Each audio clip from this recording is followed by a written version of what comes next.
मन की आवाज़ प्रतिज्ञा के एपिसोड में दिखाया जाता है कि कृष्णा को बहुत ज़्यादा परेशान होते हैं क्योंकि प्रतिज्ञा घर छोड़ के चली गई होती है। तभी उसे बार-बार वो ही सीन याद आता है जब उसने प्रतिज्ञा को थप्पड़ मारा होता है, तभी उसे बहुत ज़्यादा बुरा लगता है। तो वो सीधे अपने हाथों को देखने लग जाता है कि इसी हाथ से मैंने प्रतिज्ञा को मारा, फिर वो अपने हाथ को नुकसान पहुँचाता है। तभी उसकी माँ आ जाती है और कहती है कि बाबा तूने ये क्या कर दिया? तूने बिल्कुल भी ठीक नहीं किया। ये क्या है ये सब करने का तरीका? ये सब नहीं करते हैं ना। तभी यहाँ पर सरजन सिंह भी आ जाता है। सरजन सिंह प्रतिज्ञा को लाने के लिए मना करता है, मगर कृष्णा जो होते हैं वो लाने के लिए बोलती हैं। शक्ति कहते हैं कि क्या तुम पूरी दुनिया से लड़ जाओगे? तभी शक्ति के कहने पर कृष्णा कहता है कि हाँ, मैं दुनिया से क्या, ये तो मैं पूरी दुनिया से लड़ सकता हूँ, ये तो मेरे बाप हैं। तभी वाली बात सर्जन सिंह को पता चलती है तो उसका हाथ उठ जाता है कृष्णा पर। तभी कृष्णा सर्जन सिंह का हाथ पकड़ते और कहते हैं कि बाबूजी ये गलती मत करना, क्योंकि इस दुनिया से तो मैं प्रतिज्ञा से बहुत ज्यादा प्यार करता हूँ, और है ना, इस जो आप मेरे बाप हैं इसलिए मैं आपका लिहाज कर रहा हूँ, इसलिए मुझे प्रतिज्ञा को रोकने से है ना मत रोकिए, नहीं तो कुछ भी हो सकता है। आपको पता है ना, प्लीज मुझे है ना वो जो है ज्यादा परेशान मत कीजिए, मैं प्रतिज्ञा को लेने के लिए जा रहा हूँ। तभी कृष्णा ये कहकर वहां से चला जाता है। इधर सरदार सिंह बहुत ज्यादा गुस्सा करते हैं। शक्ति कहता है कि क्या चुपचाप खड़े हुए थे, ये जो बाबा ने कहा बिल्कुल भी आपने कुछ भी नहीं कहा, और जब पापा ये सब प्रतिज्ञा के लाने के लिए कह रहे थे, जब भी आप चुपचाप खड़े हुए थे, बस आप तो बस उसे गले से लगा लो, बस यही है, बाबा से आपसे कुछ कहा नहीं जाता। तभी सर्जन सिंह को गुस्सा आता है, वो सीधे वहां पर गिलास रखे शक्ति को मारते और कहते हैं कि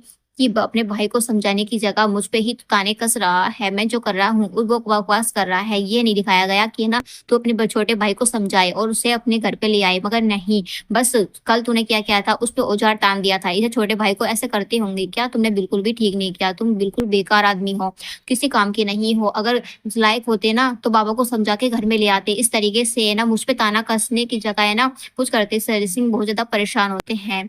इधर प्रतिज्ञा परेशान होती है। उसकी माँ कहती है कि बेटा सब कुछ भूल जाओ, क्योंकि है ना हर औरत की जिंदगी में ऐसा मोड़ आता है, हमें सब कुछ भुलाकर जीना पड़ता है। मगर प्रतिज्ञा कहती है कि मैं उस थप्पड़ को कभी भी नहीं भूल सकती हूँ जो कि कृष्णा ने मुझ पे मारा, मैं कभी ऐसा नहीं कर सकती हूँ। तभी इसकी माँ समझाती है कि बेटा कौन सी औरत है जो कि नहीं बदलती, शादी के बाद तुम्हें भी बदलना पड़ेगा। तभी प्रतिज्ञा कहती है कि क्या मैं जो वो सब अन्याय करते रहे, क्या मैं अपने औजार जो है छोड़ दूं, क्या गलत का रास्ता अपना लूं, क्या वो गलत कर रहे हैं तो उनका साथ दे दूं? मुझसे नहीं होगा माँ, मैं गलत का साथ कभी भी नहीं दे सकती हूँ, चाहे कुछ भी हो जाए। मैं इस तरीके से नहीं उनकी बात नहीं मानने वाली हूँ, आप समझने की कोशिश करो। तभी उसकी माँ इमोशनल होती है और कहती है कि अच्छा मैं चलती हूँ। बाहर जाकर वो प्रतिज्ञा को देखने लग जाती है और उसकी कंडीशन बहुत ज्यादा बुरी होती है कि मैं क्या करूँ अपनी बेटी के साथ।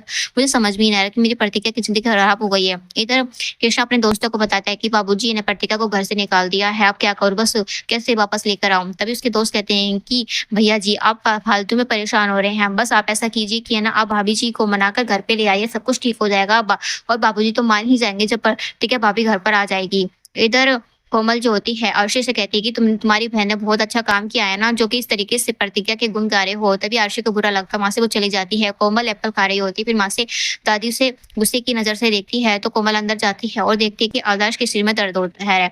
तो आदर्श से कहते हैं कि तुम्हारे सिर में दर्द है क्या, मैं तुम्हारा सिर दबा दूं? तभी आदर्श कहता है कि नहीं मेरे सिर में दर्द नहीं है। तभी उसका सिर दबाने लग जाती है और कहती है कि जो भी प्रतिज्ञा ने किया है ना वो बिल्कुल भी ठीक नहीं किया। अब तुम ऐसे मियाँ बीबी में तो हमेशा लड़ाई झगड़ा होता ही रहता है, क्या मैं कभी घर छोड़कर तुम्हारे गई हूँ? मैं वैसे भी कितना भी बुरा भला कह देती हूँ घर वालों से, मगर मैंने एक बार भी तो घर छोड़ के नहीं कहा गई ना। प्रतिज्ञा को भी ऐसा नहीं छोड़ना चाहिए था घर सबसे लड़ाई करके। तभी यहाँ पर आदर्श को गुस्सा आता है। आदर्श कहता है कि अपनी तुलना मेरी बहन से कभी मत करो, अगर तुम मेरी बहन के साथ जो कुछ हुआ ना, एक भी चुटकी तुम्हारे साथ होता ना, तुम तो मुझे है ना ऊपर ही पहुंचा देती, मगर नहीं, अब बस अपनी तुलना करती रहती हो, अपनी खुशी के बारे में सोचती हो। कम से कम ये तो जानो कि मुझे कितना परेशान होता हूँ, मेरी बहन कितनी परेशान है, उसे भी जीने का हक है, वो भी खुशियां चाहती है, वो भी उस घर की बहू है, बस अपने बारे में सोचती रहती हो।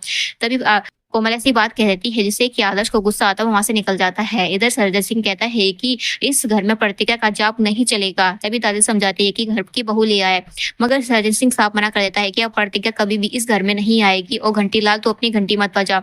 वो अपने माँ से कहता है कि अब प्रतिज्ञा कभी भी इस घर में वापस दहलीज को अंदर नहीं आएगी, वो चाहे कुछ भी हो जाए। इधर कृष्णा जो होते हैं वो घर पर आते हैं और कहते हैं कि प्रतिज्ञा को बुला, मैं उसे लेने के लिए आया हूँ। तभी पड़ोस वाले इकट्ठे हो जाते हैं। तभी प्रतिज्ञा की माँ कहती है कि बेटा प्रतिज्ञा अंदर ही है, प्लीज तुम अंदर चलो। मगर कृष्णा कहता है कि मेरे घर का रास्ता है ना, तुम्हारे घर की नहीं है, प्लीज उसे बुलाओ। और मैं प्रतिज्ञा को बुलाने के लिए आया हूँ, उसे घर ले जाने के लिए आया हूँ, मुझे अंदर नहीं जाना है। तभी प्रतिज्ञा आती है और कहती है कि ये सब क्या बकवास लगा के रखा हुआ है, मुझे तुम्हारे साथ बिल्कुल भी कहीं नहीं जाना है। जब ये कृष्णा सुनता है तो उसके हैरान से प्रतिज्ञा की तरफ देखने लग जाता है। अब देखना ये इंटरेस्टिंग होने वाला है कि क्या प्रतिज्ञा के कृष्णा के साथ चली जाएगी, क्या अन्याय के खिलाफ वो अपने हथियार रख देगी या अन्याय होते हुए देखती रहेगी। देखने के लिए हमारे साथ बने रही।